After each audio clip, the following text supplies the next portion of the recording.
जैसी श्रद्धा होती है, जैसी भावना होती है, वैसा ही फल प्राप्त होता है। यदि आपको इस गुरु में गुरुत्व दिखाई दे रहा है, गुरु में आपको भगवत रूपता दिखाई दे रही है, तो जो आपको भगवान से प्राप्त होना है वो आपको प्राप्त होगा।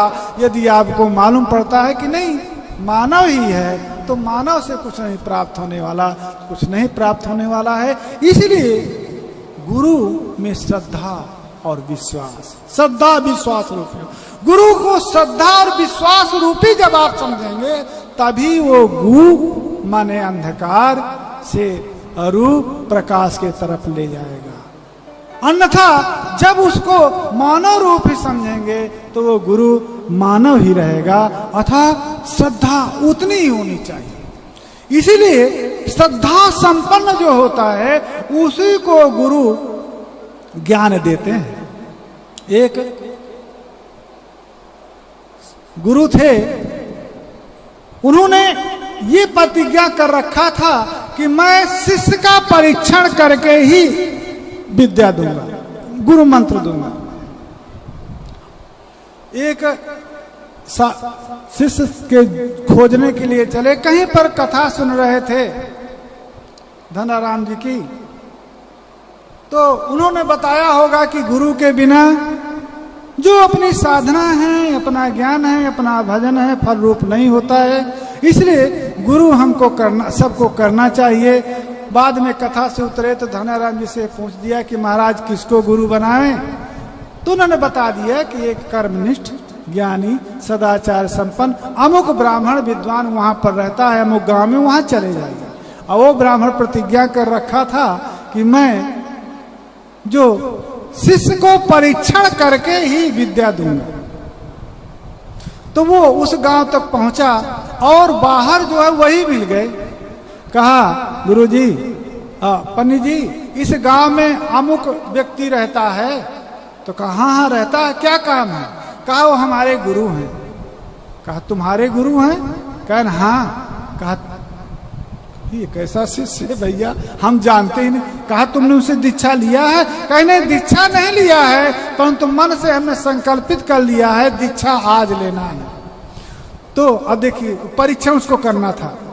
कहा महामूर्ख, लफंगा, कदाचारी, दुराचारी, उससे दीक्षा लोगे?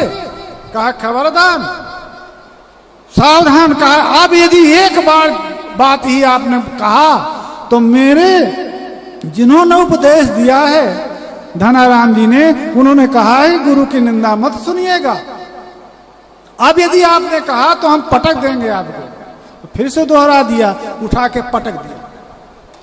अब शिष्य जो है गुरु को रगड़ रहे हैं, वो चिल्ला रहा है बस हो गया हो गया हो गया। कहा आप नहीं लोगे ना? कहा नहीं। कहा भैया क्षमा करिए, मैं ही वो गुरु हूं। तो चरण पकड़ लिया। कहा कि महाराज ये आपने क्या किया है ना, मुझको तो गुरु जी ये भी कहा है उन्होंने कि यदि गुरु का किसी भी गलती से यदि अपमान हो जाए तो जीवित अग्नि में प्रवेश कर देना चाहिए। कहा अग्नि जलाओ, मैं अभी अग्नि में प्रवेश करूंगा। अब दूसरी बात, तब उन्होंने कहा रुको रुको रुको। कहा ये अपराध तुमसे नहीं हुआ है, ये अपराध तो मुझसे हुआ है। कहा नहीं नहीं नहीं नहीं मैं। कहा कि मैंने ना अपराध कराया है जानते हुए भी। कहा मैं तुम्हारे परीक्षण के लिए कराया था कि गुरु शिष्य ऐसा है कि नहीं है जो मुझे निष्ठा रखने वाला है। मैं तुम्हारी निष्ठा के लिए किया था, है ना, और स्वयं अपने के लिए जो है तो अपशब्दों का प्रयोग किया तुम्हारी निष्ठा जानने के लिए। इसलिए तुम्हारा कोई अपराध नहीं है, मेरा अपराध है। तात्पर्य ये है कि गुरु के प्रति इतनी निष्ठा होनी चाहिए।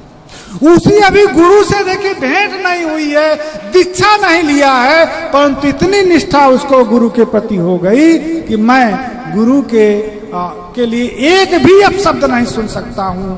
अतः गुरु के प्रति भगवत रूपता होनी चाहिए। किसी ने कहा गुरु गोविंद दो उखड़े काके लागो पाए, बलिहारी गुरु आपने। गुरु क्यों श्रेष्ठ है? क्योंकि भगवान के स्वरूप को बताने वाला तो गुरु ही होता है। भगवान कौन है, भगवान क्या करता है, भगवान मानव की रक्षा कैसे करता है, उस भगवान के स्वरूप को बताने वाला तो गुरु होता है। अतः गुरु बताने वाले से जो जहां जाना है उसमें बताने वाला ज्यादा श्रेष्ठ होता है, क्योंकि नहीं बताएगा गुरु तो आप भगवान तक पहुंच ही नहीं पाएंगे। इसलिए गुरु श्रेष्ठ होता है। क्यों?